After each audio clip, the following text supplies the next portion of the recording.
Isang mapagpalang araw sa inyong lahat, mga kapuso at kapanalig sa bawat kwento ng buhay. Handa na ba ang inyong mga puso para sa isang paglalakbay na susubok sa tatag ng pamilya at sa kapangyarihan ng katotohanan? Sabi nila, ang dugo ay mas malapot kaysa tubig. Ngunit paano mo hahanapin ang isang dugong matagal mo nang inakalang natuyo na sa isang malagim na trahedya? Halina't pakinggan natin ang kwento ng Villa del Sol kung saan ang isang sikreto ay magbabago sa lahat. Isang nakabibinging katahimikan ang karaniwang bumabalot sa marangyang Villa del Sol tuwing sasapit ang hapon. Ngunit ang katahimikang iyon ay biglang binasag ng isang pamilyar na tunog para kay Liam del Sol, isang sigaw na hindi niya dapat marinig sa loob ng kanyang pamamahay. Sa una, inakala niyang guni-guni lang. Ngunit nang masundan pa ito ng isang mahinang daing na puno ng sakit, hindi na siya nag-atubili. Nagsalubong ang kanyang mga kilay. Mabilis ang mga hakbang na tinungo niya ang pasilyo patungo sa bahagi ng mga katulong, sa silid-labahan kung saan nanggagaling ang tunog. Pagbukas niya ng pinto, isang amoy ng sunog na tela at isang bagay na mas malansa ang sumalubong sa kanya. Ngunit hindi ang amoy ang nagpatigil sa kanyang paghinga. Ito ay ang tanawin sa kanyang harapan. Doon, sa gitna ng silid, nakatayo ang kanyang perpektong asawa, si Clarice Montenegro del Sol. Ngunit ang mukha nitong karaniwang kalmado at sopistikado ay napalitan ng isang anyo ng galit na hindi pa niya nakikita kailanman. Sa kamay nito, hawak ang isang nag-aapoy na plansa at sa sahig, nakaluhod at umiiyak ang kanilang bagong katulong na si Tala Serrano. Ang braso nito'y namumula sa isang malaking paso. Clarice. Ang sigaw ni Liam ay parang kulog na yumanig sa buong silid.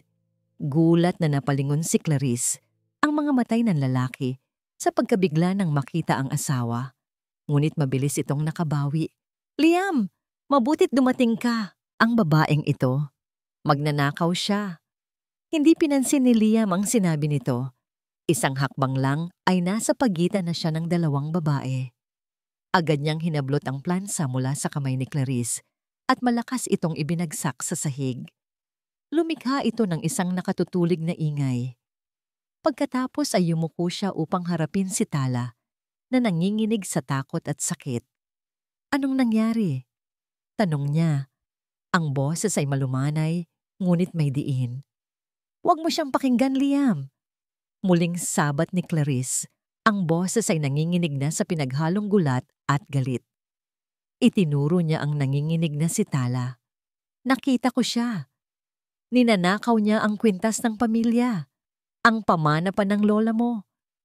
Upang patunayan ang kanyang sinasabi, marahas na hinila ni Clarice ang isang bagay mula sa leeg ni Tala. Isang manipis na kwintas na may pendant na hugis araw. Iwinagayway niya ito sa harap ni Liam na para bang ito ang pinakamalaking ebidensya ng isang krimen. Tingnan mo, ito. Ngunit sa sandaling iyon, para kay Liam, ang mundo ay tumigil sa pag-ikot. Ang galit niya kay Clarice ay biglang napawi, napalitan ng isang damdaming mas malalim, mas matindi, isang pagkabiglang dumurog sa kanyang puso. Ang kanyang paningin ay nanatili lamang sa maliit na pendant na iyon, kumikinang sa ilalim ng ilaw ng silid. Hindi maaari. Ang isip niya ay lumipad pabalik sa isang hardin, 25 taon na ang nakalipas. Ang sikat ng araw ay mainit sa kanyang balat. Isang batang Liam ang nakangiting inilalagay, ang kaparehong kwintas, sa leeg ng kanyang 6 na taong gulang na kapatid. Para sa iyo ito, aking munting amihan, sabi niya sa alaala. Huwag mong iwawala, ha? Ikaw ang araw ng pamilyang ito. Naaalala pa niya ang tawa nitong parang musika sa kanyang pandinig, ang maliliit na daliring humahaplos sa pendant. Ang huling alaala niya bago ang lahat ay nilamon ng apoy at usok. Ang araw na yon, ang huling beses niyang nakita si Amihan del Sol. Ang araw na namatay ang kanyang kapatid. Liam, nakikinig ka ba? Ang boses ni Clarice ang nagpabalik sa kanya sa kasalukuyan. Nakita niya ang pagtataka sa mukha nito. Hindi nauunawaan ang biglaang pananahimik niya. Sinubukan nitong agawin muli ang atensyon niya. Aalisin ko na ang babaeng yan dito. Isang walang utang na loob na magnana. Huwag, isang salita lang. Ngunit puno ito ng awtoridad na nagpatigil kay Clarice. Dahan-dahan, kinuha ni Liam ang kwintas mula sa kamay ng kanyang asawa. Ang metal ay mainit-init pa sa pagkakahawak nito at habang pinagmamasdan niya ang pamilyar na disenyo ng araw, isang hindi maipaliwanag na posibilidad ang nagsimulang mabuo sa kanyang isipan. Isang bagay na imposible, ngunit hindi niya maiwasang isipin. Tumingin siya kay Tala, sa mga mata nitong puno ng luha at takot, sa mukha nitong ngayon lang niya pinagmasdan ng mabuti. Mayroon bang bakas? Isang pamilyar na hugis ng mukha sa ilalim ng lahat ng paghihirap? Saan mo nakuha ito? Tanong ni Liam kay Tala. Ang boses ay halos pabulong na. Umiling lang si Tala, hindi makapagsalita. Liam, ano bang ginagawa mo? Halata namang ninakaw niya lang yan. Giit ni Clarice. Ang pag-aalala ay nagsisimula nang marinig sa kanyang tono. Ngunit hindi na siya pinakinggan ni Liam. Ang kanyang desisyon ay buo na. May isang paraan lang para malaman ang katotohanan. Iniangat niya ang kanyang tingin mula sa kwintas at tumitig ng diretso sa mga mata ni Clarice. Isang tingin na puno ng lamig at determinasyon na ngayon lang nakita ng kanyang asawa. Kinuha niya ang kanyang telepono mula sa bulsa. Habang nanginginig ang mga daliri ni Tala, sa sahig at nanlalaki ang mga mata ni Clarice. Sa pagkalito, nag-dial si Liam. Nang may sumagot sa kabilang linya, ang boses ni Liam ay matatag at hindi nag-aalinlangan. Ihanda ninyo ang lahat para sa isang DNA test agad-agad. Yung isang nag-aapoy na alaala ang gumising kay Tala. Apoy! Maiinit na pader na papalapit sa kanya. Sigaw na hindi niya alam kung kanino. At ang pakiramdam ng pag-iisa, isang nakakapasong pag-iisa na mas masakit pa kaysa sa apoy mismo.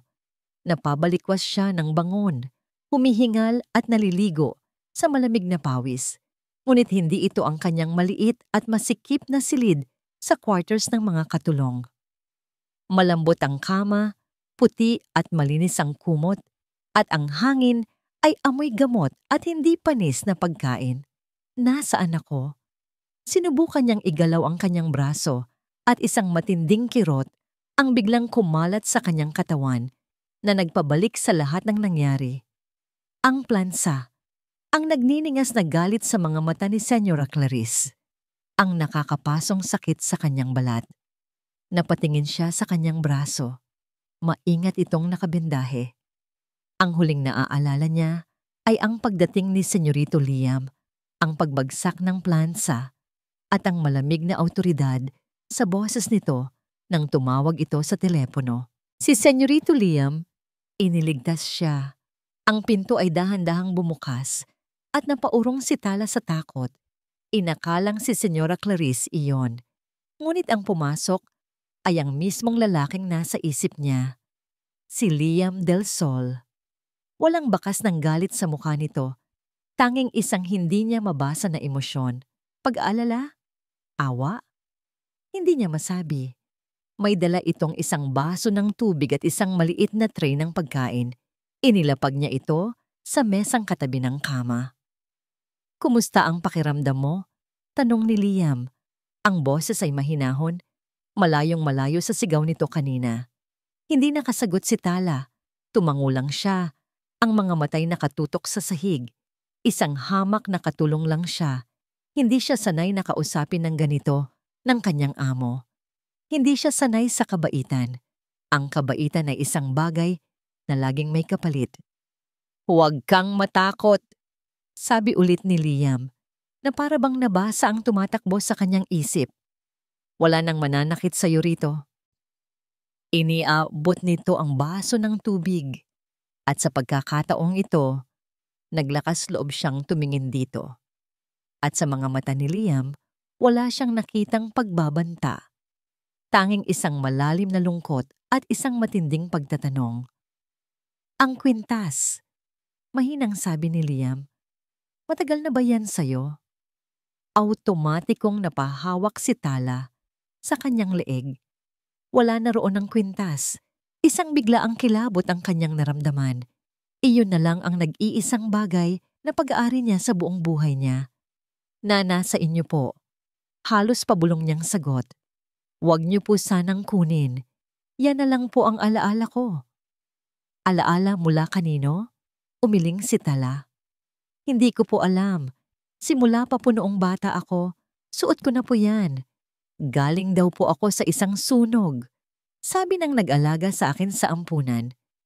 Yan lang daw po ang suot ko nang matagpuan nila ako. Nakita ni Tala ang pagbabago sa ekspresyon ni Liam.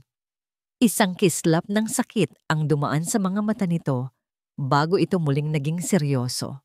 Tumango ito na para bang may isang piraso ng palaisipan na unti-unting nabubuo sa kanyang isipan. Magpahinga ka na, sabi nito bago tumayo.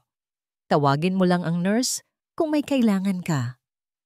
Naiwan si Talang mag-isa sa silid, mas lalo pang nalilito kaysa kanina. Bakit ganoon na lamang ang interes ng kanyang amo sa isang lumang kwintas? At bakit siya dinala dito sa klinik ng mansyon na para bang isa siyang importanteng tao? Ilang sandali pa, muling bumukas ang pinto, ngunit sa pagkakataong ito, walang tunog. Isang anino ang pumasok at nang mag-angat ng tingin si Tala, nanigas siya sa kanyang kinahihigaan. Si Senyora Clarice. Nakangiti ito, ngunit ang nangiti ay hindi umabot sa kanyang mga mata. Ang mga mata nito ay malamig. Parang mga mata ng isang ahas na handang manuklaw. Dahan-dahan itong lumapit sa kama. Nag-i-enjoy ka ba sa bago mong kwarto? Ang mapangasar na tanong nito. Tingnan mo nga naman. Isang iglap lang, mula sa sahig ng labahan, nasa malambot ka ng higaan. Ang galing mo palang umarte ano? Isang tunay na damsel in distress. Hindi kumibo si Tala. Ang puso niya'y dumadagundong sa kanyang dibdib. Narinig ko ang tungkol sa DNA test. Patuloy ni Clarice. Ang boses ay isang mapanganib na bulong. Huwag kang magkakamaling isipin na may magbabago. Isa kang magnanakaw. Isang basura na pinulot lang namin. At iyon ang sasabihin mo sa lahat. Lumapit pa ito. Ang muka ay ilang pulgada na lang ang layo sa kanya. Naamoy ni Tala ang mamahaling pabango nito na ngayon ay parang lason sa kanyang pangamoy. Akin lang si Liam. At kung susubukan mong agawin siya o ang anumang bagay sa pamilyang ito, sisiguraduhin kong pagsisisihan mo na nabuhay ka pa. Pagkasabi niyon, tumalikod na si Clarice at lumabas ng silid na kasing tahimik ng kanyang pagpasok. Iniwan si Tala na nanginginig hindi na dahil sa sakit kundi sa purong takot. Napahawak siya sa kanyang braso. Ang kirot ay wala-wala kumpara sa kilabot na iniwan ng pagbabanta ng ginang ng Villa del Sol. Ngayon, sigurado na siya. Ang kwintas na yon ay hindi lang isang simpleng alahas. Ito ay isang bagay na handang ipagpatay ng isang tao. Ang hapunan sa Villa del Sol ay isang ritual ng katahimikan at perpeksyon. Ang mga kubyertos ay nakalapat ng may milimetrong sukat. Ang mga kristal na baso ay kumikinang sa ilalim ng aranya. At ang pagkain ay palaging obra maestra ng kanilang private chef. Ngunit sa gabing iyon, ang katahimikan ay hindi nakakampante. Ito ay mabigat, puno ng mga salitang hindi masabi. Pinagmamasdan ni Liam si Clarice mula sa kabilang dulo ng mahabang mesa. Ang kanyang asawa ay perpekto pa rin. Ang buhok nito ay walang kahit isang hiblang wala sa lugar. Ang makeup ay walang kamali-mali. At ang nangiti nito ay kasing tamis ng dati. Ngunit ngayon, sa likod ng lahat ng iyon, may nakikita na si Liam na isang siwang, isang maliit na bitak sa perpektong maskara. Hindi ka yata kumakain, mahal. Sabi ni Clarice, ang boses ay malambing, ngunit ang mga mata nito ay mapagmatyag. May bumabagabag ba sa'yo? Itinigil ni Liam ang pag-ikot ng tinidor sa kanyang pasta. Iniisip ko lang si Tala. Diretsahan niyang sagot. Sinadyang banggitin ang pangalan. Nakita niya ang halos hindi mahahalata na paninigas ng mga balikat ni Clarice. Ang babaeng yon, Liam. Tapos na tayo riyan. Isa siyang magnanakaw. Dapat ay pinalayas mo na siya. Paano ka nakakasiguro na magnanakaw siya? Tanong ni Liam, ang mga matay hindi inaalis sa asawa. Nakita ko, hindi ba? Ang kwintas. Ang kwintas na yon. Putol ni Liam. Paano mo nalamang pag-aari iyon ng pamilya ko? It's been 25 years. It was just a small pendant. Kahit ako, halos nakalimutan ko na ang itsura noon. Natigilan si Clarice. Isang segundong pag-aalinlangan ang dumaan sa kanyang mga mata. Nakita ko ito sa mga lumang litrato. Siyempre, sa album ng pamilya mo. Alam mo naman, mahilig akong tingnan ang mga iyon. Mabilis ang kanyang sagot. Ngunit para kay Liam, ito ay tunog ensayado. Masyadong perpekto. At tungkol sa pagkuha mo sa kanya bilang katulong, pagpapatuloy ni Liam, dumaan ba siya sa agency? Sinuri mo ba ang kanyang background? Of course I did. Medyo tumaas ang boses ni Clarice bago ito pilit na kumalma. Dumaan siya sa tamang proseso. Naawa lang ako sa kanya. Isang ulila. Walang mapupuntahan. I was trying to be charitable, Liam. At ito ang isinukli niya sa akin. Hindi na kumibo si Liam. Ngunit ang mga sagot ni Clarice ay hindi nakabawas sa kanyang duda. Bagkus, lalo pa itong dinagdagan. Ang paraisong pinaniniwalaan niyang tahanan niya ay unti-unti nang nagkakaroon ng mga anino ng kasinungalingan. Kinabukasan, habang nasa opisina si Clarice para sa kanyang charity meeting, sinimulan ni Liam ang sarili niyang investigasyon. Tinawagan niya ang kanyang pinagkakatiwalaang private investigator. Ang utos niya, alamin ang lahat tungkol kay Tala Serrano. Bawat detalye. Habang naghihintay, isang hindi mapakaling pakiramdam ang nagtulak sa kanya na umakyat sa kanilang silid. Alam niyang mali, napakialaman ang gamit ng asawa, ngunit mas malakas ang kutob niyang may itinatago ito. Binuksan niya ang drawer sa tabi ng kama ni Clarice. Sa ilalim ng mga mamahaling alahas, may nakita siyang isang teleponong iba sa karaniwan nitong ginagamit. Isang burner phone nang biglang tumunog ito. Isang hindi rehistradong numero. Sa pag-aalinlangan, sinagot niya ito, ngunit nanatiling tahimik. Senyora Clarice, isang garalgal na boses ng lalaki ang narinig niya. Tapos na po ang pinapagawa ninyo. Ang pamilyang umampon sa babae, hindi na po sila magiging problema. Biglang pinatay ni Liam ang tawag. Nanlamig ang kanyang buong katawan. Anong ibig sabihin noon? Sinong pamilya?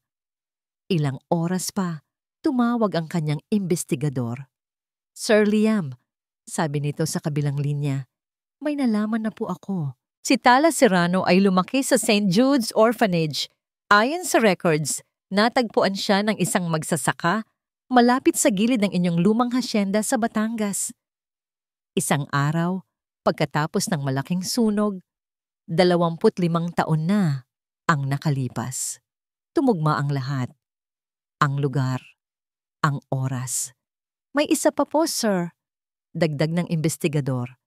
Ayon sa mga madre, may isang pamilya raw na sumubok na ampunin siya noon, pero bigla na lang silang nawala at hindi na nagpakita. Isang pamilya na may apelyidong Montenegro. Sa puntong yun, alam na ni Liam na hindi ito isang simpleng pagkakataon. Pumunta siya sa silid kung nasaan si Tala. Natutulog ito, ang muka ay payapa, ngunit may bakas pa rin ng takot. Umupo siya sa upuang katabi ng kama at pinagmasdan ito. Inalis niya ang ilang hibla ng buhok na tumatakip sa mukha nito. At doon, sa unang pagkakataon, nakita niya ito ng malinaw. Ang hugis ng ilong, Ang kurba ng mga labi. Ito ay ang mga katangian ng kanyang ina. At ang mga matang iyon, kapag nakabukas, ay may kaparehong kislap ng mga mata ng kanyang ama. Paano niya ito hindi napansin noon? Siguro dahil ayaw niyang makita.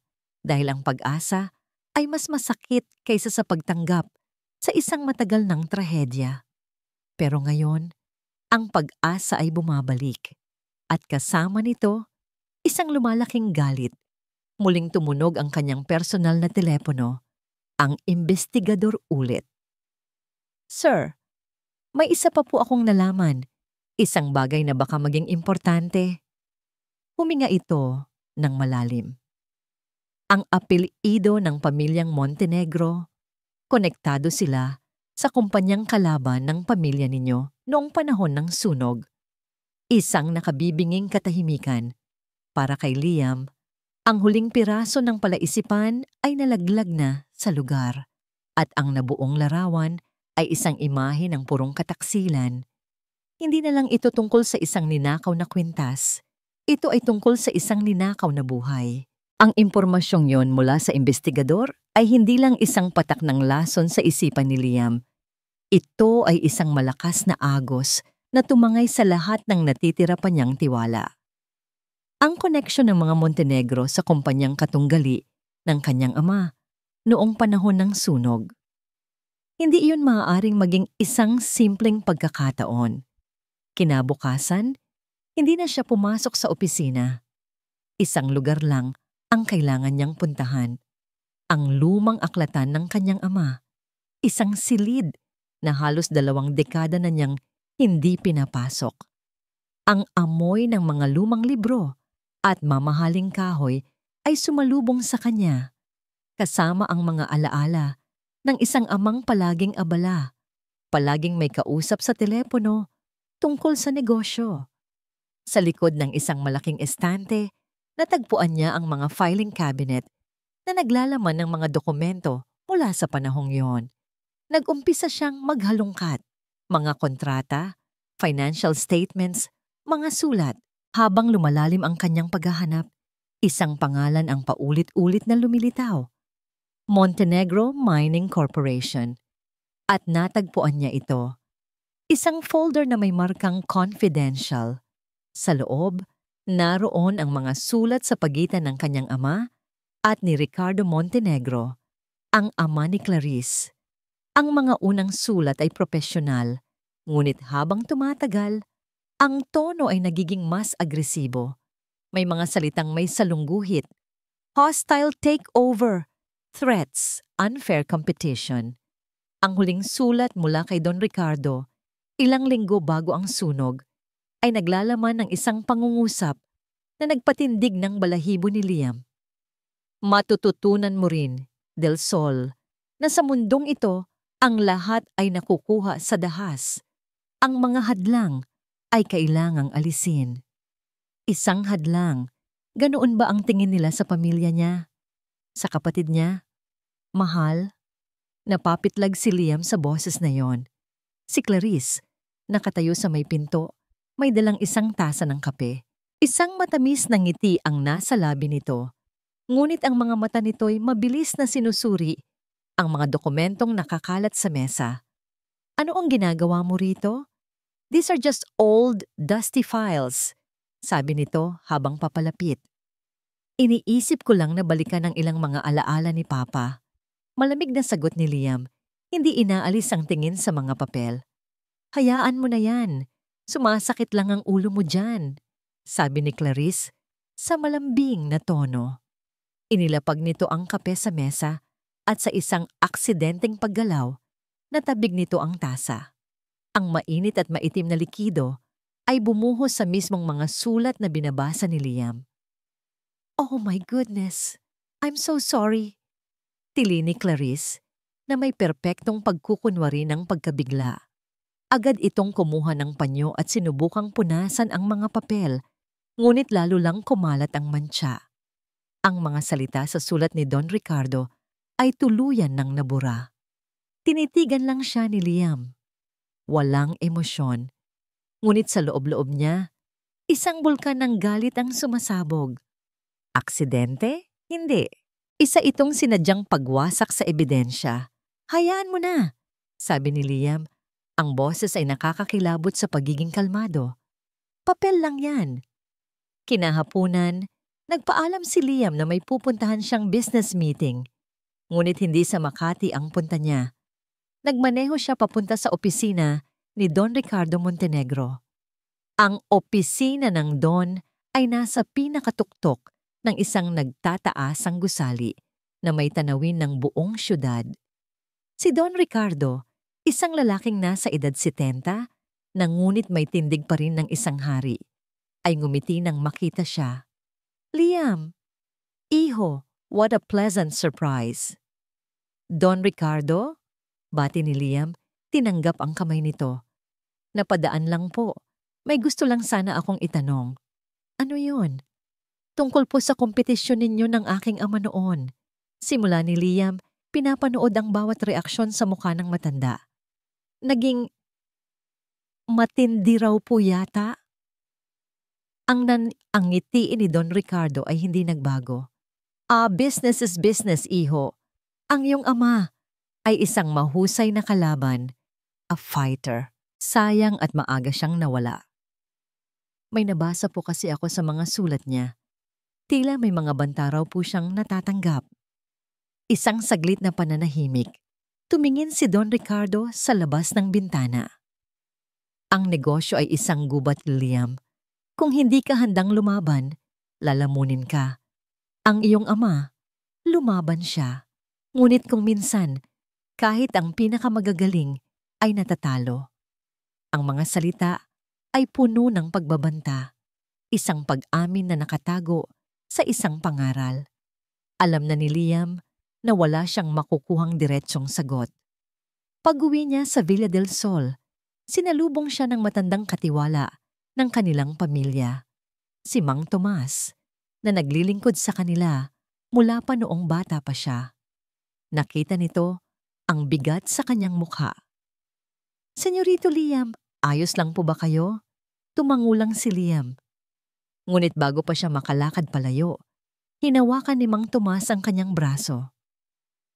Senyorito, mahinang sabi ng matanda, ang mga matay puno ng pag-aalala. Mag-iingat po kayo sa mga Montenegro. May kakayahan silang gawin ang lahat para sa kapangyarihan. Iyon na iyon. Ang kumpirmasyong kailangan niya. Ang babala mula sa isang taong nakasaksi sa lahat. Habang nakatayo siya sa gitna ng Grand Foyer, ang bigat ng katotohanan ay halos magpabagsak sa kanya. Ang pamilyang pinakasalan niya ay ang parehong pamilyang sumira sa kanila. Sa gitna ng kanyang pag-iisip, biglang nagring ang kanyang telepono. Isang numero mula sa ospital. Ang puso ni Liam ay nagsimulang kumabog ng napakabilis. Ito na. Mr. Del Sol, sabi ng boses sa kabilang linya. The results are ready for you to pick up.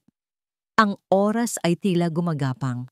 Bawat segundo ay parang isang patak ng tubig sa isang nag-uumapaw ng dam. Sa loob ng Villa del Sol at sa daan patungo sa ospital, 3 buhay ang nakabitin sa isang piraso ng papel na magtatakda ng kanilang kapalaran. Liam. Ang manibela ay malamig at matigas sa ilalim ng nanginginig na mga kamay ni Liam. Ang bawat ilaw trapiko na nagiging pula ay isang pagsubok sa kanyang pasensya. Habang nagmamaneho siya sa mga pamilyar na kalsada ng Maynila, ang mga gusali at tanawin ay naglalaho sa kanyang paningin, napapalitan ng mga imahe mula sa nakaraan. Nakikita niya ang mukha ng kanyang kapatid, ang maliit na si Amihan, na tumatawa habang hinahabol niya ito sa kanilang hardin. Ang amoy ng mga bulaklak ng sampagitan na paborito nito. Ang pakiramdam ng maliliit nitong kamay na nakakapit sa kanya. Ang mga alaalang matagal na niyang ibinaon sa takot na baka tuluyan siyang masaktan ay bigla na lang nagsisibalikan. Sariwa at malinaw na para bang kahapon lang nangyari. Pag-asa, isang mapanganib na damdamin. Sa loob ng 25 taon, tinuruan niya ang sariling huwag umasa. Tinanggap niya ang trahedya, Ngunit ngayon, ang pag-asa ay isang apoy na muling nagliliyab sa kanyang dibdib, nagbabantang tupukin ang lahat ng kasinungalingang kanyang pinaniwalaan. Ngunit kasabay ng pag-asa ay ang takot. Paano kung nagkakamali siya? Paano kung ang lahat ng ito ay isang malupit na biro ng tadhana? Paano kung ang resulta ay magpapatunay na si Tala ay isa lamang estranghero at ang kwintas ay isang pambihirang pagkakataon lamang? Ang pagbagsak mula sa pag-asang ito ay maaaring mas masakit pa kaysa sa orihinal na trahedya. Ang bawat metro na inuusad ng kanyang sasakyan ay naglalapit sa kanya sa isang katotohanang maaaring muling bumuo sa kanya o tuluyang dudurog sa kung ano ang natitira pa sa kanya. Tala. Mula sa bintana ng kanyang silid sa klinik, pinagmamasdan ni Tala ang paglubog ng araw. Ang kalangitan ay nag-aapoy sa kulay kahel at lila. Isang magandang tanawin na dapat sana'y nagbibigay ng kapayapaan. Ngunit para sa kanya, ang mga kulay na yon ay paalala lamang ng apoy.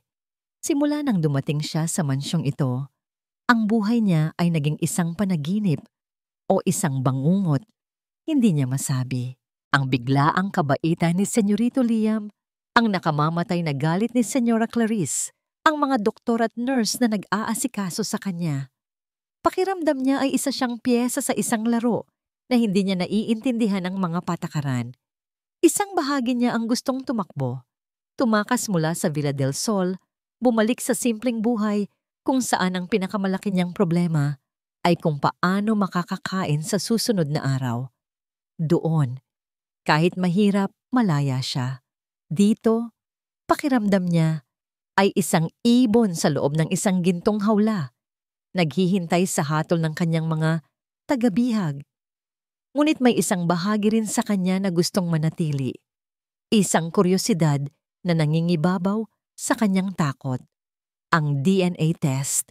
Hindi niya lubos na nauunawaan ang siyensya sa likod nito. Ngunit alam niya ang ibig sabihin. Paghahanap ng pamilya, paghahanap ng kasagutan. Sa buong buhay niya, siya ay si Tala. Isang bituin na walang kalangitan. Isang pangalang ibinigay sa kanya sa ampunan. Ngayon, may posibilidad, gaano man kaliit, na mayroon siyang ibang pangalan, na mayroon siyang pamilya, na may isang taong naghahanap sa kanya. Ang isiping iyon ay sabay na nakakatakot at kamangha-mangha. At habang minamasdan niya ang huling sinag ng araw na naglalaho, isang panalangin ang namutawi sa kanyang mga labi. Isang panalangin para sa katotohanan, anuman iyon, Clarice. Sa kanyang marangyang silid, hindi mapakali si Clarice. Pabalik-balik siya sa paglalakad sa makapal na karpet, ang bawat hakbang ay puno ng nabubuong pagkataranta. Hawak niya ang isang baso ng mamahaling alak, ngunit hindi niya ito iniinom. Ang lamig ng baso sa kanyang kamay, ang tanging bagay na nagpapanatili sa kanya na hindi tuluyang sumabog. Tinawagan na niya ang kanyang ama. Nasa ospital na si Liam. Sabi niya, ang boses ay pilit na pinapakalma. Huminahon ka, Clarice. Sagot ng kanyang ama sa kabilang linya, ang boses ay kasing lamig ng yelo. Ang pagpapanik ay para sa mga talunan. Pero Papa, paano kung... Walang paano kung... Putol ni Don Ricardo. Ang plano B ay nakahanda. Kung ang resulta ay pabor sa babaeng iyon, ilalabas natin ang kwento. Gagawin natin siyang isang desperadong manloloko, kasabwat ang ilang peking kamag-anak. Ang media ay nasa panig natin. Sisirain natin ang kanyang kredibilidad bago pa man siya makapagsalita. Ang mga salita ng kanyang ama ay dapat sanang nagpakalma sa kanya, ngunit hindi. Dahil alam niya ang isang bagay na hindi alam ng kanyang ama. Alam niya ang itsura ni Liam nang umalis ito. Ang determinasyon sa mga mata nito. Hindi na ito ang Liam na kaya niyang paikutin sa kanyang mga daliri. Ito ay isang Liam na naghahanap ng dugo. Ang dugo ng kanyang nawawalang kapatid. Nabitawan niya ang baso. Bumagsak ito sa sahig at nabasag Ang pulang alak ay kumalat sa puting karpet na parang dugo. Napatingin siya sa kanyang refleksyon sa salamin. Ang perpektong mukha, ang perpektong buhay. Lahat ng ito ay itinayo sa isang pundasyon ng kasinungalingan. At ngayon, ang pundasyong yon ay nayayanig. Liam. Sa wakas, narating ni Liam ang ospital. Ang bawat hakbang niya sa pasilyo patungo sa opisina ng doktor ay mabigat. Bawat pagtibok ng kanyang puso ay isang malakas na dagundong sa kanyang tainga. Binuksan niya ang pinto. Nakatayo roon ang kanilang family doctor, isang matandang lalaki na nakasaksi sa kanyang paglaki. Ang mukha ng doktor ay seryoso, walang emosyon. Sa ibabaw ng kanyang mesa, sa pagitan nilang dalawa, ay nakapatong ang isang selyadong brown envelope. Isang sobrang naglalaman ng kanyang nakaraan at kanyang hinaharap. Isang sobrang magsasabi kung ang pag-asang biglang nabuhay sa kanyang puso ay isang himala o isang sumpa. Dahan-dahan, itinaas ni Liam ang kanyang kamay. Ang kanyang mga daliri, na karaniwang matatag sa pagpirma ng mga milyong pisong kontrata, ay nanginginig ngayon. Hinawakan niya ang dulo ng sobre. Ang papel ay manipis, ngunit para sa kanya, ito ang pinakamabigat na bagay sa buong mundo. Ang tunog lamang ng pagpunit ng papel ang bumasag sa katahimikan ng opisina. Para kay Liam, ang tunog na yon ay mas malakas pa kaysa sa isang pagsabog. Inilabas niya ang isang nakatiklop na dokumento mula sa sobre. Ang kanyang mga mata ay mabilis na hinanap ang mga salitang magbibigay ng hatol sa kanyang 25 taong pagluluksa. DNA Analysis Report, Subject A. Liam Del Sol, Subject B. Tala Serrano, Relationship, Sibling. At sa ilalim ng lahat ng teknikal na numero at terminolohiya, naroon ang konklusyon, nakabold at hindi mapagkakaila. Probability of kinship, 99.99%, isang patak ng luha ang pumatak sa papel na bahagyang bumura sa tinta ng salitang kinship. Pagkatapos ay isa pa at isa pa. Hindi napigilan ni Liam ang bigat na matagal na niyang dinadala sa kanyang dibdib. Ang bigat ng pagkakasala ng isang kuya na hindi nagawang protektahan ang kanyang kapatid ay biglang gumaan. Hindi ito pag-asa. Ito ay katotohanan. Buhay siya. Bulong ni Liam, hindi sa doktor, kundi sa kanyang sarili. Isang pagpapatunay na hindi siya nababaliw. Congratulations, Mr. Del Sol, mahinang sabi ng doktor na may bahid ng pagkaunawa sa kanyang boses. Hindi na sumagot si Liam. Mabilis niyang tiniklop ang papel, isinuksok sa kanyang bulsa at walang lingon-likod na lumabas ng opisina. Ang kanyang paglalakad sa pasilyo pabalik ay hindi na mabigat.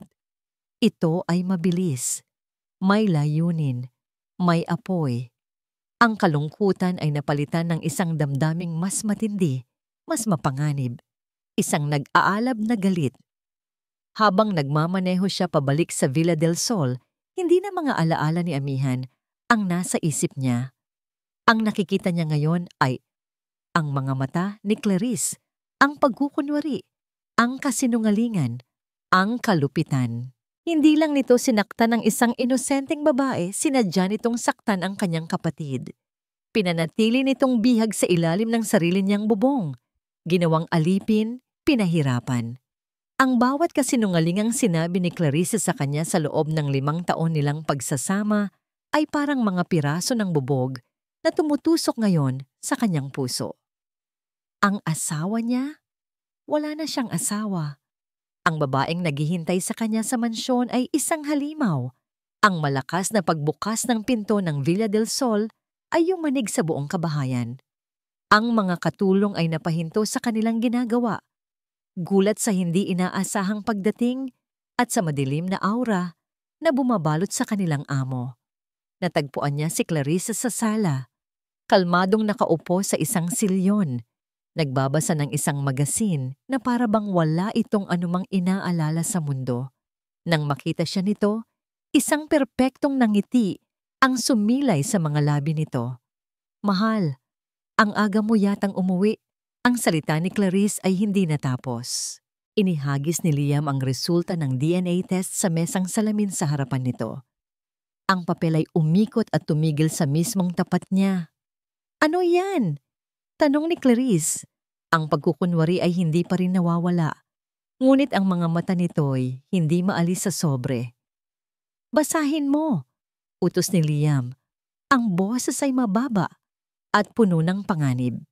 Dahan-dahan, kinuha ni Clarice ang papel.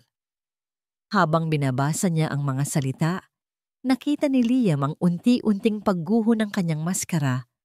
Ang kulay sa kanyang mukha ay nawala, napalitan ng isang maputlang anyo ng takot. Ang kanyang mga kamay ay nagsimulang manginig. Ito ay hindi totoo. Utal niya. Tumitingin kay Liam na para bang nagmamakaawa. Peke to. Gawa-gawa lang. Imposible. Imposible? Lumapit si Liam. Ang bawat hakbang ay mabigat. Ang imposible, Clarice, ay ang maniwala pa ako sa kahit anong lalabas sa bibig mo. Ang imposible ay ang isipin kong nagpakasal ako sa isang tao. Pero ang totoo, isang demonyo pala ang pinapasok ko sa buhay ko at sa pamamahay na ito. Liam, pakinggan mo ako. Hindi! Ang sigaw ni Liam ay umalingaw sa buong sala. Nagpatigil sa lahat. Tapos na akong makinig. Ngayon, ako naman ang pakinggan mo. Tumayo siya sa mismong harapan nito. Napakataas at nakakatakot. Ang pagmamahal na dati niyang nararamdaman para sa babaeng ito ay napalitan na ng sukdulang pagkasuklam. Hindi lang asawa ko ang sinaktan mo, Clarice, sabi niya. Ang bawat salita ay parang isang matulis na punyal. Sinaktan mo ang kapatid ko. Sa pagbanggit ng mga salitang iyon, kapatid ko, ang huling piraso ng depensa ni Clarice ay bumagsak. Ang takot sa kanyang mga mata ay naging purong desperasyon. Tumalikod si Liam at sumigaw sa mga security guard na nagmamadaling pumasok dahil sa ingay. Huwag ninyong paalisin ang babaeng yan, utos niya. Ang daliri ay nakaturo ng diretsyo kay Clarice. Walang lalabas o papasok sa kahit anong pinto ng mansyon na ito nang wala ang permiso ko. Naiintindihan niyo? Oo po, senyorito. Sagot ng hepe ng security, litong-litong ngunit sumusunod. Humarap muli si Liam kay Clarice na ngayon ay nakatayo na, nanginginig at hindi makapaniwala. Simula ngayon, deklara ni Liam, ang kanyang mga mata ay kasing lamig ng yelo. Bilanggo ka sa pamamahay na ito. Bilanggo ka sa paraisong ginawa mong impyerno. Ang Villa del Sol ay naging isang marangyang kulungan. Ang mga security guard na dating nagbabantay laban sa mga banta mula sa labas ay ngayon nagbabantay na sa ginang ng tahanan. Si Clarice ay hindi makalabas. Ang kanyang mga telepono ay kinuha. Ang internet ay pinutol sa kanyang silid. Ang tanging kasama niya ay ang kanyang sariling mga kasinungalingan. Sa loob ng 2 araw, hindi nagpakita si Liam. Pinili niyang manatili sa guest house. Sinusubukang ayusin ang nag-uumapaw na emosyon sa kanyang puso at isipan. Ngunit sa 3 araw, alam niyang kailangan na niyang harapin ang halimaw. Natagpuan niya si Clarice sa kanilang silid, nakaupo sa harap ng salamin, nagsusuklay ng buhok na para bang isang ordinaryong araw lang. Nang makita siya nito mula sa refleksyon, isang mapait na ngiti ang gumuhit sa mga labi nito. Ang pagkukunwari ay tapos na. Ang babaeng humarap sa kanya ngayon ay iba na. Sa wakas, nagpakita ka rin, sabi ni Clarice. Ang boses ay walang bahid ng pagsisisi. Nagsawa ka na bang magtago sa sarili mong pamamahay? Hindi ako nagtatago, Clarice. Nag-iisip ako. Sagot ni Liam. Isinara ang pinto sa likuran niya. Iniisip ko kung gaano ako naging bulag, gaano ako naging tanga. Hindi ka tanga, Liam. Nagmahal ka lang, sabi nito. Tumayo at humarap sa kanya. May kakaibang tapang sa tindig nito ngayon. Ang desperation ay napalitan ng isang mapanganib na pagtanggap. At ginamit ko iyon. Ganoon talaga ang laro, hindi ba? Laro? Tinatawag mong laro ang ginawa mo? Hindi makapaniwalang tanong ni Liam. Buhay ng kapatid ko ang pinaglaruan mo. Isang malutong na tawa ang kumawala kay Clarice. Isang tawang nakakakilabot. Kapatid mo? Liam, gumising ka. Bago siya naging kapatid mo ulit, siya ay isang basahan. Isang katulong na walang pangalan, walang kwenta. Ako ang nagbigay sa kanya ng trabaho, ng pagkain. Dapat ka pa ngang magpasalamat sa akin. Magpasalamat. Halos mamilipit si Liam sa galit. Pinahirapan mo siya. Nakita ko Clarice. Nakita ko ang paso sa braso niya. Isang maliit na paso lang. Walang pakialam na sagot nito. Kulong pa nga yun. Kulang pa sa lahat ng kinuha ninyo sa pamilya ko. Doon na lumabas ang tunay na kulay. Ang ugat ng lahat ng kanyang puot. Anong sinasabi mo? Tanong ni Liam, naguguluhan. Ang pamilya del Sol! Sigaw ni Clarice. Ang mga matay nag-aapoy sa galit na matagal ng kinimkim. Palagi kayong nakatataas. Ang yaman ninyo, ang kapangyarihan. Inagaw ng ama mo ang isang kontrata na dapat ay sa amin. Iyon ang nagsimula ng pagbagsak ng aming kumpanya. Karapat-dapat lang sa inyo ang nangyari. Ang sunog, bulong ni Liam, nauunawaan na ang lahat. Kayo ang may gawa. Ngumisi si Clarice. Patunayan mo. Ang dalawang salitang yon ay parang isang sampal sa mukha ni Liam. Ang kayabangan, ang katiyakan na wala siyang magagawa. Oo, alam ko. Alam kong siya si Amihan. Pag-amin nito, ang boses ay puno ng pagkasuklam. Nakita ko ang litrato niya sa file na pinadala ng aming investigador bago ko siya kunin. At gusto ko siyang makita araw-araw.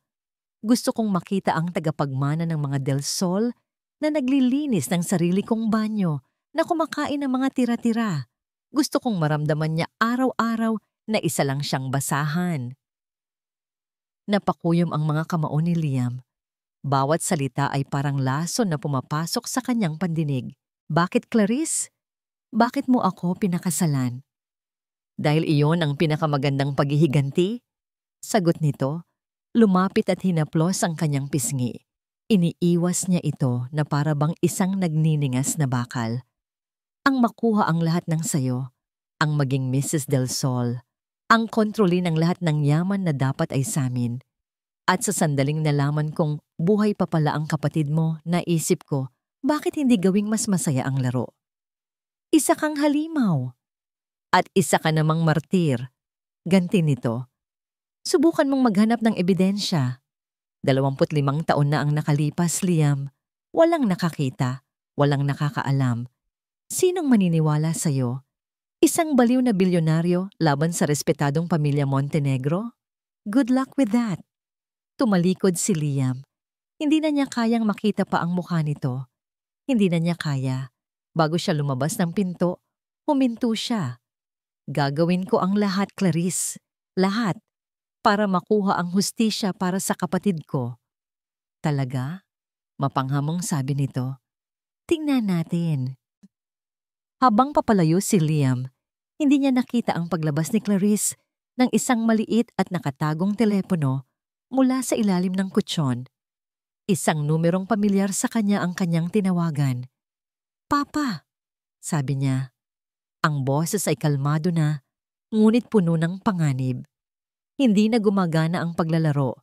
Ituloy niyo na ang plano B. Kailangan na nating mawala ang problema.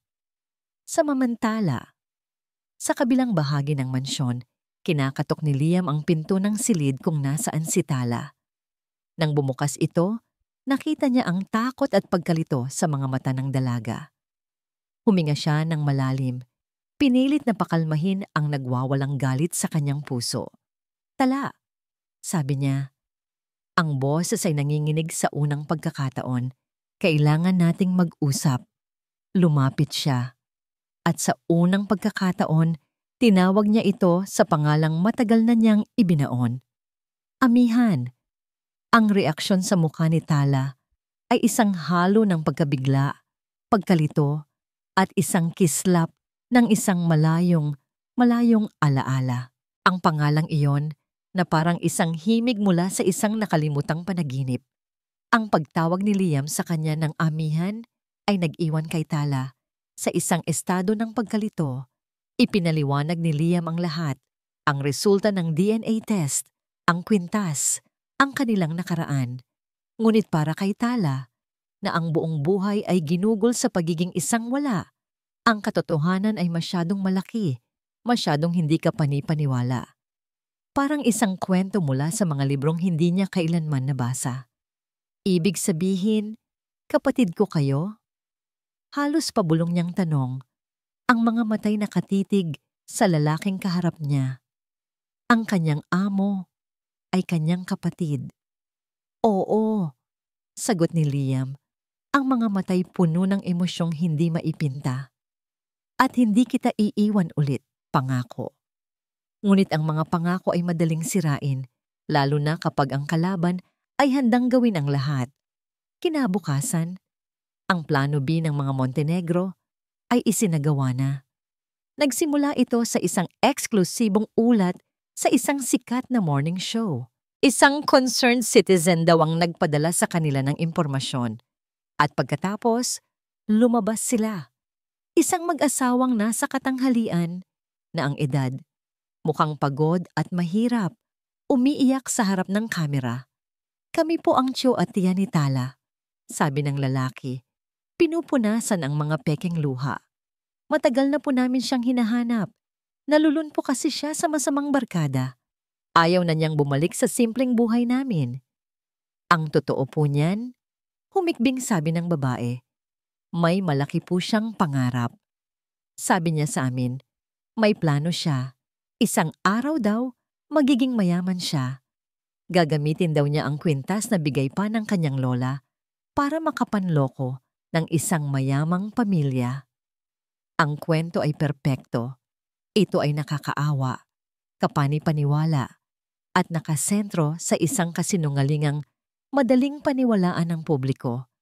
Ang mahirap na nanamantala sa mayaman. Ang balita ay kumalat na parang apoy. Sa loob lamang ng ilang oras, ang pangalan ni Tala Serrano ay nasa lahat na ng social media, TV at radyo. Hindi na siya isang misteryosong katulong. Siya na ngayon ang Del Sol scammer. Ang simpatiya ng publiko ay agad na bumaliktad. Si Liam, mula sa pagiging biktima ng isang taksil na asawa, ay naging isang kaawa-awang bilyonaryo na nauto ng isang tusong babae. Ang Villa del Sol ay pinaligiran ng mga media van at mga reporter na sumisigaw ng mga tanong. Sa loob, ang mansyon na naging kulungan ni Clarice ay ngayon naging kulungan na rin nilang lahat. Huwag kang maniwala sa kanila, amihan, sabi ni Liam kay Tala na nakaupo sa isang sulok, yakap-yakap ang kanyang mga tuhod. Ang TV sa sala ay nakapatay, ngunit ang mga salita ng mga reporter ay tumatagos pa rin sa mga pader. Kasama lahat. To sa plano nila, gusto kanilang sirain. Ngunit si Tala ay hindi na nakikinig. Ang buong buhay niya, ang tanging puhunan niya ay ang kanyang dignidad. Ngayon, kahit iyon ay kinuha sa kanya, ang mga salitang manloloko, scammer, magnanakaw ay umuulit-ulit sa kanyang isipan. Paano kung totoo ang sinasabi nila? Paano kung ang isip niya ay pinaglalaruan lang siya? Paano kung isa lang siyang ulila na nagkataong may hawak ng isang kwintas na kamukha ng sa nawawalang tagapagmana? Ang duda ay isang lason na dahan-dahang kumakalat sa kanyang ugat. Sa gitna ng kaguluhan, nagawa ni Clarice na makahanap ng paraan. Isang katulong na matagal na niyang binabayaran ng palihim na nagbigay ng sulat kay Tala. Maikli lang ang nakasulat. Tingnan mo ang ginawa mo. Dahil sa'yo, ang pangalan ng mga Del Sol ay nasisira. Ang lalaking sinasabi mong kapatid mo ay nagiging katawa-tawa sa buong bansa.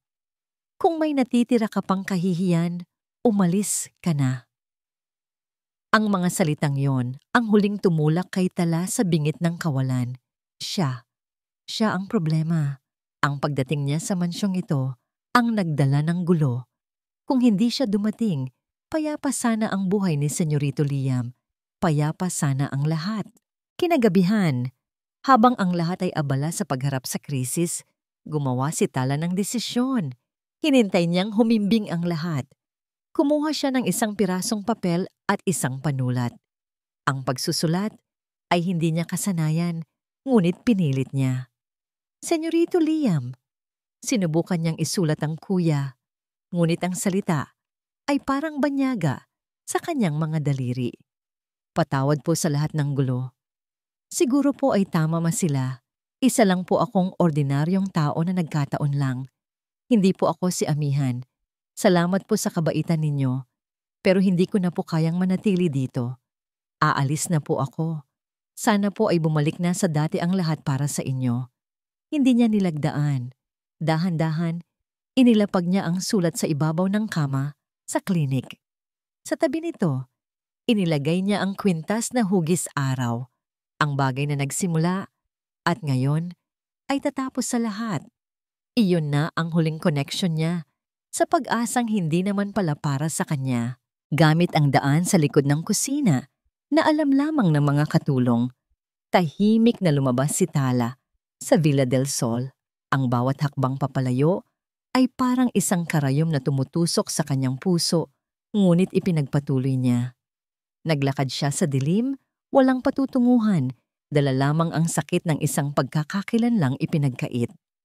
Kinaumagahan, napansin ni Liam ang hindi karaniwang katahimikan mula sa silid ni Tala. Kumatok siya, walang sagot. Kumatok siya ulit, mas malakas, wala pa rin. Ang masamang kutob ay biglang kumalat sa kanyang sistema. Ginamit niya ang master key para buksan ang pinto. Ang silid ay walang tao. Malinis ang kama. Maayos ang lahat na para bang walang natulog doon. Ngunit sa ibabaw ng unan, nakita niya ang dalawang bagay na nagpadurog sa kanyang puso. Ang sulat. At sa tabi nito, ang kumikinang na kwintas ng araw. Binasa niya ang mga salita. Ang bawat letra ay parang isang suntok sa kanyang sikmura. Hindi po ako si Amihan. Nabitawan niya ang papel.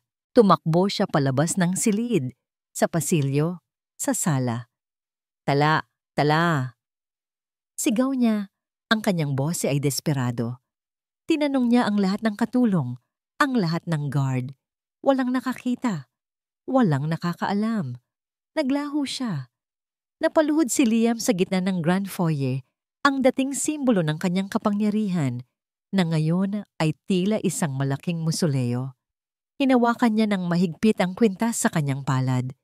Nahanap na niya ang kanyang kapatid. Naramdaman na niya ang init ng pag-asang muling mabuo ang kanilang pamilya. Para lamang mawala itong muli sa kanya, ninakaw hindi ng apoy, kundi ng mga kasinungalingan. Sumigaw siya. Isang sigaw na puno ng sakit, galit at kawalan ng pag-asa. Isang sigaw na umalingaw-ngaw sa loob ng mga pader ng Villa del Sol. Ang sigaw ng isang kuyang muling nabigo. Amihan! Ang mga sumunod na araw ay isang malabong panaginip para kay Liam. Ang bawat sulok ng Villa del Sol ay nagpapaalala sa kanya ng kanyang kabiguan. Ipinakalat niya ang kanyang mga tauhan, ang pinakamahuhusay na investigador, para hanapin si Tala, ngunit para siyang bulang naglaho. Ang media ay patuloy sa kanilang pagdiriwang sa pagkapanalo ng mga Montenegro, habang si Clarice ay nananatiling tahimik sa kanyang ginintuang kulungan, naghihintay na siya ay sumuko. Halos sumuko na nga siya. Isang gabi, habang nakaupo sa madilim na aklatan, napapaligiran ng mga alaala ng kanyang pamilya, napatingin siya sa resulta ng DNA test na halos gusot na sa kanyang bulsa. Ito na lang ang natitira niyang katotohanan.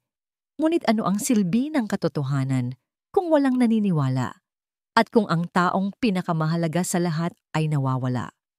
Sa gitna ng kanyang pagluluksa, isang alaala ang biglang pumasok sa kanyang isip. ang sinabi ni Tala noong una silang mag-usap.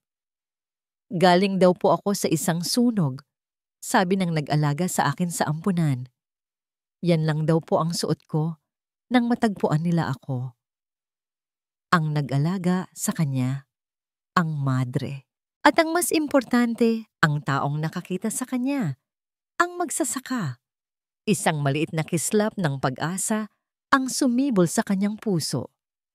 Ang taong yon ang susi. Siya ang nawawalang piraso. Muli niyang tinawagan ang kanyang investigador. Ang utos niya sa pagkakataong ito ay mas tiyak. Huwag niyo nang hanapin si Tala. Hanapin ninyo ang record ng St. Jude's Orphanage. Alamin ninyo kung sino ang nagdala sa kanya roon. 25 taon na ang nakalipas. Bawat pangalan, bawat detalye. Ang paghihintay ay isang uri ng torture. Ngunit sa pagkakataong ito, mayroon ng direksyon ng kanyang pag-asa.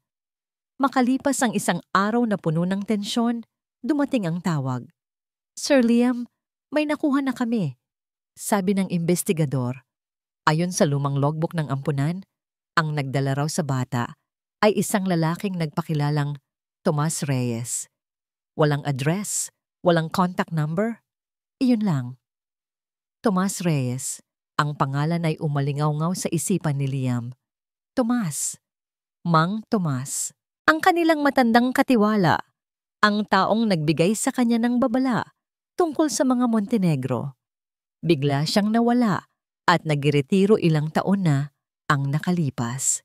Ang sabi ng management, gusto na raw bumalik sa probinsya. Hindi na niya ito pinag-isipan noon. Ngunit ngayon, alamin ninyo kung taga saan si Mang Tomas, ang dati naming katiwala. Mabilis na utos ni Liam.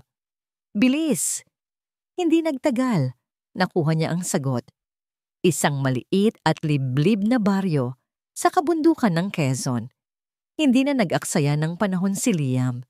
Hindi na siya nagdala ng driver o bodyguard. Siya lang mag-isa. Nagmaneho siya ng maraming oras, papalayo sa semento at ingay ng syudad. Patungo sa luntiang katahimikan ng probinsya. Nagtanong-tanong siya sa mga residenteng nadaanan. Ipinapakita ang lumang litrato ni Mang Tomas. Sa wakas, itinuro siya sa isang maliit na kubo na nakatayo sa gilid ng isang bukirin.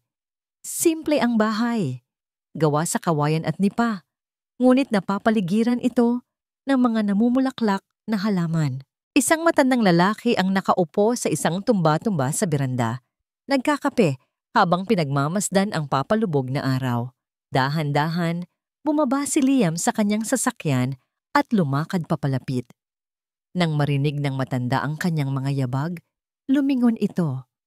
At sa mga mata ni Mang Tomas, nakita ni Liam ang gulat, takot, at sa huli, pagtanggap, na para bang alam nitong darating ang araw na ito. Senyorito Liam, sabi ni Mang Tomas. Ang boses ay nanginginig habang dahan-dahan itong tumatayo. Mang Tomas, sagot ni Liam, ang boses ay puno ng emosyon. O dapat ko po ba kayong tawaging Tomas Reyes? Napayuko ang matanda, hindi makatingin ng diretso. Patawad po, senyorito. Bakit po? Bakit hindi ninyo sinabi sa akin? Umupo muli si Mang Tomas. Tila binagsakan ng bigat ng maraming taon. Dahil sa takot, senyorito. Dahil sa pagbabanta. At doon, sa harap ng papalubog na araw, ikinuwento ni Mang Tomas ang lahat. Siya bilang katiwala, ang isa sa mga huling umalis sa nasusunog na mansyon sa Batangas. Sa kanyang pagtakas, narinig niya ang iyak ng isang bata mula sa ilalim ng isang gumuhong bahagi ng hardin. Binalikan niya ito. Si Amihan, umiiyak, may mga sugat, ngunit buhay. Bago pa man niya ito madala sa ligtas na lugar, nakita niya sila. Mga tauhan ni Don Ricardo Montenegro. Nakita niya ang kanilang mga mukha sa liwanag ng apoy. Tinutukan siya ng baril, sinabihan siyang manahimik at ibigay ang bata. Ngunit sa isang iglap ng katapangan, nagawa niyang itago si Amihan sa isang lumang balon na natuyo una at nagkunwaring walang nakita. Kinabukasan, binalikan niya ang bata. Dinala niya ito sa pinakamalapit na ampunan gamit ang ibang pangalan para protektahan ang kanyang sarili at ang bata. Pinagbantaan siya ng mga Montenegro na papatayin ang kanyang pamilya kung magsusumbong siya. Kaya sa loob ng 25 taon, nanahimik siya, dala-dala ang bigat ng kanyang sikreto at ang takot na baka isang araw ay matagpuan siya.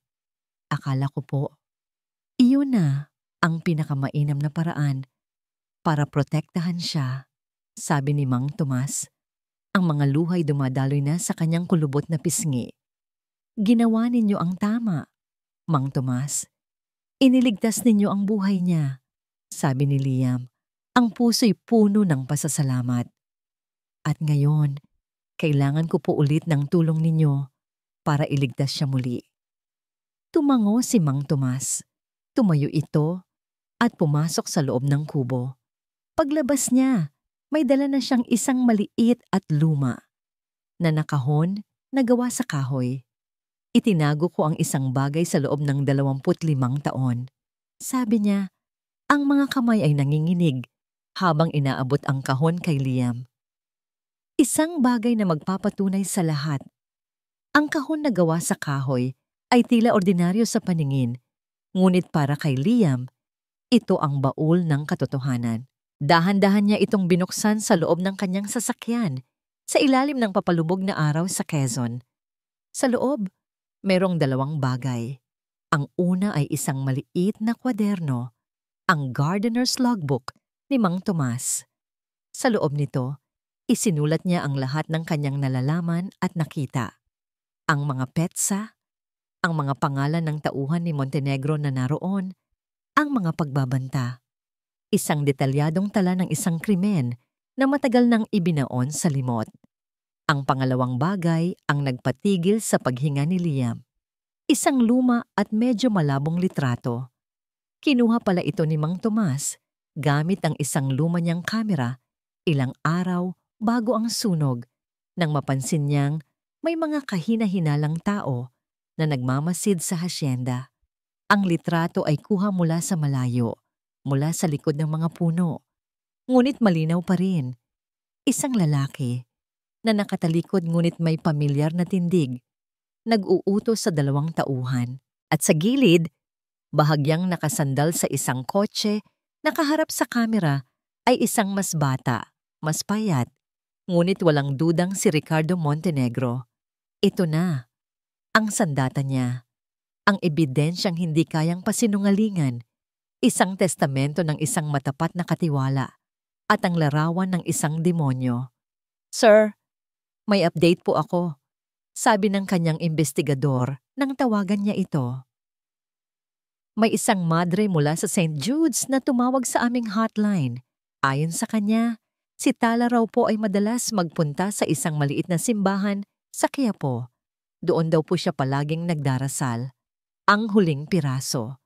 Alam na niya kung saan hahanapin ang kanyang kapatid. Mabilis ang biyahe ni Liam pabalik ng Maynila. Ang isip ay malinaw at ang puso ay determinadong-determinado. Dumiretso siya sa Quiapo. Ang simbahan ay maliit at payapa. Isang santuwaryo sa gitna ng magulong syudad. At doon, sa harap ng altar, nakaluhod ang isang pamilyar na figura. Amihan, mahinang tawag ni Liam. Lumingon si Tala. Ang mga mata niya'y puno ng gulat at kalungkutan. Tumayo siya, handa nang tumakbo muli. Sandali, pakiusap ni Liam.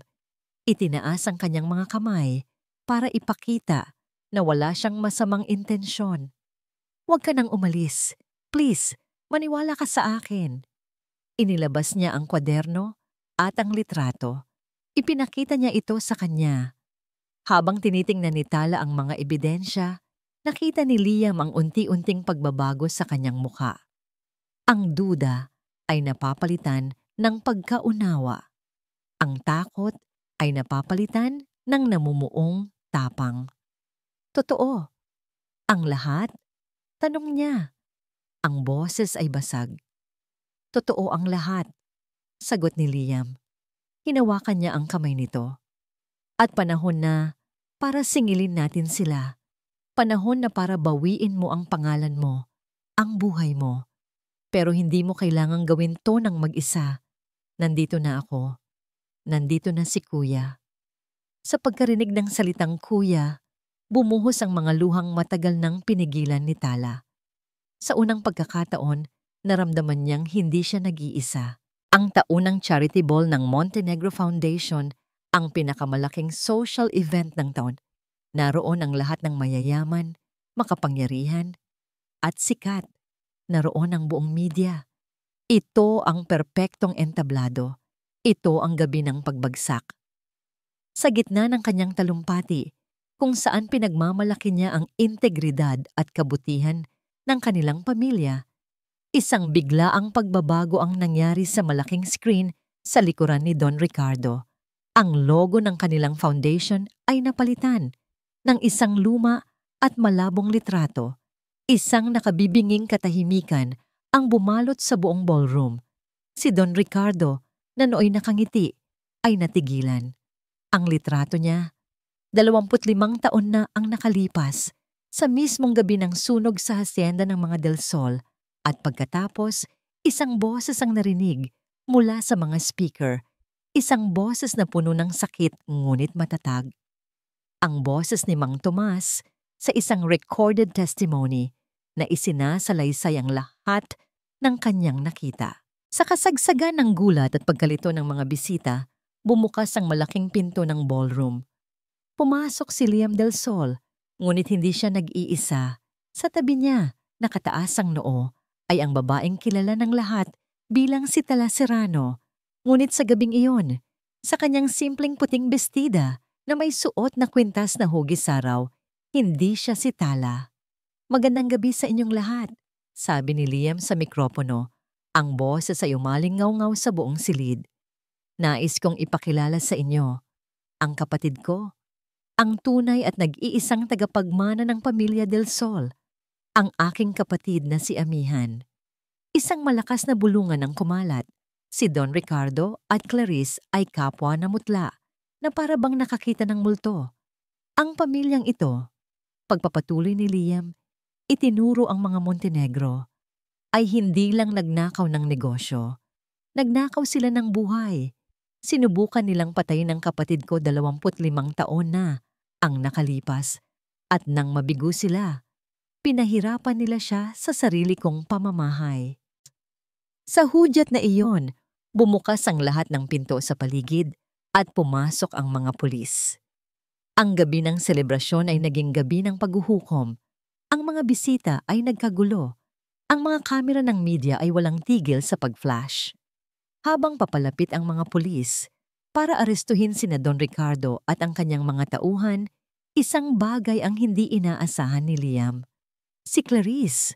Ang kaninang pagkabigla nito ay napalitan ng isang nangiting puno ng kabaliwan. Sa isang mabilis na kilos, hinablot nito ang isang maliit na kutsilyo para sa prutas mula sa isang buffet table at sumugod. Hindi papunta kay Liam, kundi papunta sa pinagmulan ng lahat ng kanyang problema. Papunta kay Amihan. "Dapat matagal ka nang namatay," sigaw nito. Ang mga matay nanlilisik. Ang lahat ay nangyari ng napakabilis, ngunit mas mabilis ang reaksyon ni Liam. Ang pangakong binitiwan niya sa kanyang sarili. "Hindi kita iiwan ulit." "Amihan!" sigaw niya. At walang pag-aalinlangang iniharang ang kanyang sariling katawan sa pagitan ng kanyang kapatid at ng nagwawalang si Clarice. Naramdaman niya ang isang matulis na sakit sa kanyang tagiliran, kasabay ng mainit na likidong dumadaloy sa kanyang damit. Ngunit hindi niya ito ininda. Ang tanging nakikita niya ay ang mga mata ng kanyang kapatid, ligtas sa likuran niya. Makalipas ang 6 na buwan, ang araw ay sumisikat ng payapa sa malawak na hardin ng Villa del Sol. Ang mga bulaklak ay muling namumukadkad, at ang hangin ay hindi na mabigat sa mga sikreto at kasinungalingan. Ito ay sariwa, puno ng amoy ng bagong simula. Ang sugat sa tagiliran ni Liam ay matagal nang magaling. Isang peklat na lamang ang natira, isang paalala hindi ng sakit, kundi ng isang pangakong kanyang tinupad. Ang pamilya Montenegro ay nahaharap na sa batas. Si Don Ricardo at ang kanyang mga kasabwat ay nasa bilangguan, habang si Clarice, na idineklarang mentally unstable, ay nasa isang pribadong psychiatric facility. Ang kanilang imperyo ng kasinungalingan ay tuluyan ng gumuho. Ngunit ang pinakamalaking pagbabago ay wala sa mga headline ng balita. Ito ay nasa loob ng mansyon, sa sementeryo, kung saan nakahimlay ang mga labi ng kanilang mga magulang, magkatabing nakatayo ang magkapatid na Del Sol. Ito ang unang pagkakataon na dinalaw nila ito ng magkasama. Tahimik na inilapag ni Amihan ang isang pumpon ng puting bulaklak sa ibabaw ng lapida. "Mapa," mahina niyang sabi, "nakauwi na po ako." Si Liam, na nakatayo sa tabi niya, ay marahang inilagay ang kanyang kamay sa balikat nito. Walang salitang kailangan. Ang kanilang presensya para sa isa't isa ay sapat na. Hinubad ni Amihan ang kwintas na hugis araw sa kanyang leeg at maingat na isinabit ito sa sulok ng lapida. "Dito na po muna ito," bulong niya, "para po maramdaman ninyong kasama ninyo ako palagi." Hindi na niya kailangan ng kwintas para malaman kung sino siya. Natagpuan na niya ang kanyang pagkakakilanlan, hindi sa isang piraso ng alahas, kundi sa pagmamahal ng isang kapatid. Ang buhay para kay Amihan ay isang dahan-dahang pag-aaral. Pag-aaral na muling magtiwala, pag-aaral na tanggapin ang kanyang bagong buhay nang hindi kinakalimutan ang mga aral ng kanyang nakaraan bilang si Tala. Marami pa ring mga gabi kung saan nagigising siya mula sa mga bangungot ng apoy at pag-iisa. Ngunit ngayon, alam niyang may isang pinto sa kabilang pasilyo na maaari niyang katukin at isang kuyang handang makinig. Isang hapon, habang nagkakape sila sa veranda, ibinahagi ni Amihan ang kanyang plano kay Liam. "Gusto kong gamitin ang parte ko sa mana." Simula niya. "Gusto kong magtayo ng isang foundation." "Isang foundation?" tanong ni Liam. "Oo, isang foundation para sa mga batang ulila na tulad ko." Paliwanag niya, ang mga matay nagniningning sa isang bagong layunin, lalo na sa mga biktima ng krimen at inhustisya. "Gusto kong bigyan sila ng boses. Gusto kong malaman nila na hindi sila nag-iisa, na ang kanilang nakaraan ay hindi magtatakda ng kanilang kinabukasan."